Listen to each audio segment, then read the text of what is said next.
And sometimes, he has to be a good father and give us that reprimand, right? And kind of wake us up to say, okay, what are you doing? You're not playing church, right? Okay, so let's go to 1 Kings 18, and that's where I'm going to be for most of this part. And you're going to have to bear with me because I am going to be reading the whole chapter of 1 Kings 18 and 19. And let's focus on it while we're reading so that we can understand what's going on in this story. And many of us know the story because we know of the prophet Elijah. We know of the story very well, but sometimes we miss some things here and there. And then other times God reveals things to us, right? He gives us revelation knowledge when we read it for the 100th time. So 1 Kings 18, and I'm going to start in verse 1. And it came to pass after many days that the word of the Lord came to Elijah in the 3rd year, saying, Go present yourself to Ahab, and I will send rain on earth. So Elijah went to present himself to Ahab, and there was a severe famine in Samaria. And Ahab had called Obadiah, who was in charge of his house. Now Obadiah feared the Lord greatly.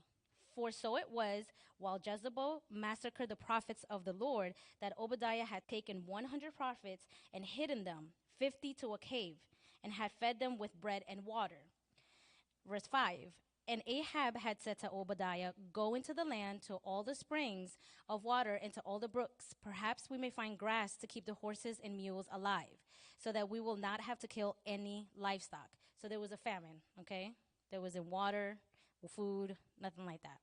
So they divided the land between them to explore it. Ahab went one way by himself, and Obadiah went another way by himself. Let me stop real quick. There's a famine.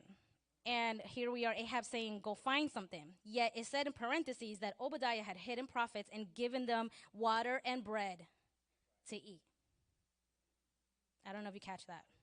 There was a famine. There was nothing to eat. Ahab and his people were like scrambling, and the world was scrambling. And here's a prophet finding bread and water to eat. I wonder who gave that to him. Now, verse 7 says, Now as Obadiah was on his way, suddenly Elijah met him, and he recognized him and fell on his face and said, Is that you, my lord Elijah? And he answered him, It is I. Go tell your master, Elijah is here. So he said, How have I sinned, that you are delivering your servant into the hand of Ahab to kill me? Let's pause again. Here is the prophet feeding bread and water to the people of God, and he's telling Elijah, do you want to kill me by sending me to Ahab right now? It's like, okay, faith, fear, faith, fear. So he said, and verse 10, As the Lord your God lives, there is no nation or kingdom where my master has not sent someone to hunt for you. And when they said he is not here, he took an oath from the kingdom or nation that they could not find you. And now you say, Go tell your master Elijah is here. So basically they were looking for Elijah, right? And it shall come to pass as soon as I am gone from you that the Spirit of the Lord will carry you to a place I do not know. So when I go and tell Ahab and he cannot find you, he will kill me. But I, your servant, have feared the Lord from my youth. Was it not reported to my Lord what I did when Jezebel killed the prophets of the Lord? How I hid 100 men of the Lord's prophets, 50 to a cave, and fed them with bread and water? And now you say, Go tell your master Elijah is here, he will kill me? Then Elijah said, As the Lord of hosts lives, before whom I stand, I will surely present myself to him today. Meaning, it's okay, I'm not going anywhere. Like I've already talked to Jesus, he's not taking me.